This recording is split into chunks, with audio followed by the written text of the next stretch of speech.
Patriarca y Jocó, y de ahí a la Calera, con el hijo Joaquín Avellaneda, y de ahí José María Avellaneda, el patriarca de esta región, y David Avellaneda es hijo de José María Avellaneda, de nuevo el patriarca de esta región.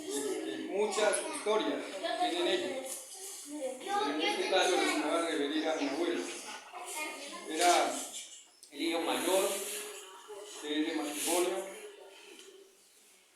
Él en su época comenzó a trabajar desde muy niño, ayudándole a José María en los trabajos que tenía de la administración de la fundación de esta zona. Él tiene mucha historia, porque él era muy curioso y él era historiador. Venía mucha gente de otras partes, aquí los sobrinos y muchos jóvenes les gustaba venir a que les contaran historias de la Calera, porque además de eso, él no hizo sino 6 meses de escuela, pero aprendió a leer. Y él se leyó la historia sagrada universal y la historia patria universal, que él hablaba de la época de los reyes, de la Revolución Francesa, de las guerras que habían habido, y así muchos libros de cuentos, de historias, de cuentos de hadas, todo eso. Él tenía una memoria impresionante,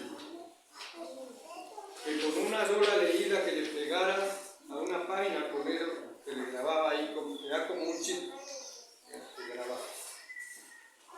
Y además de eso, tenía una gran bondad por la gente, por la comunidad, que esa sí era hereditaria de los antiguos, por ejemplo, como de José María, del papá y del abuelo.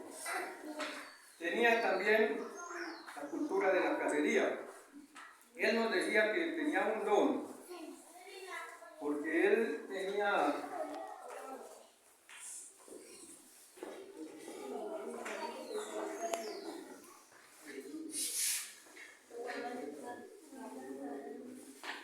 sus perros de cacería de una genética especial, también de la herencia que recibía de la genética de los cazadores de José María Avellaneda y los cazadores que habían en la época. Y tenía la propiedad de que los perros que él tenía, los tenía enseñados a todo clase de animales. En esa época había las fieras, lo que hoy llaman el oso, había oso, puma, y en ocasiones salían por la cordillera esta el tigre, que llaman jaguar o tigre americano, que es el propio nombre de aquí de América. Y entonces cuando hacían daño, se mataban las ovejas, los cerdos, el ganado, los caballos. Entonces lo llamaban a él, que era el único que tenía los perros adiestrados.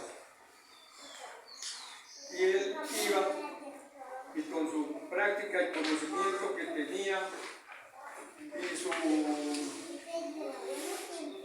se llama?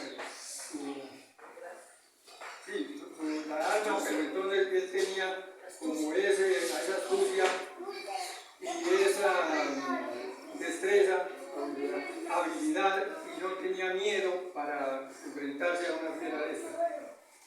Aquí en el relato, el último cazador de puma que acabé de hacer, hay un relato que contó mi papá dentro del relato de un león africano que vino en una ocasión aquí arriba. Mató unas ovejas y lo mandaron llamar a él, y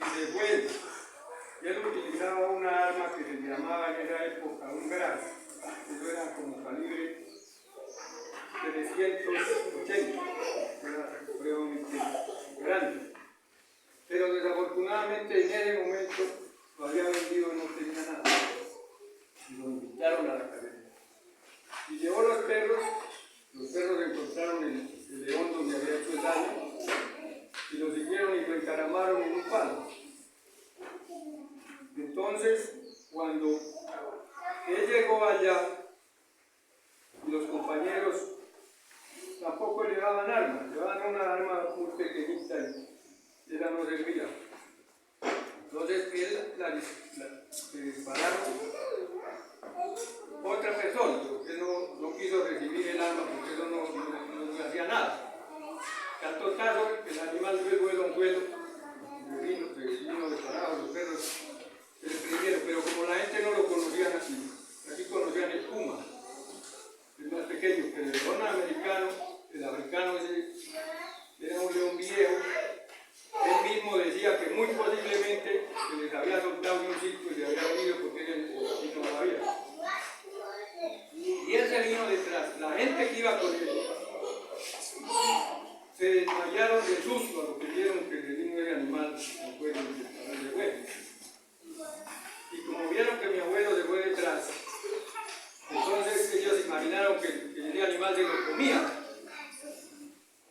Y él bajó detrás de los perros, donde los perros lo alcanzaron, eran 6 perros. 3 se les prendían por un lado y 3 por el otro a tenerlos al cuello. Y el otro les peleaba, pero dominaba lógicamente a los perros. Y venía saliendo en la quebrada de Garagoa, pasó el león y él lo alcanzó.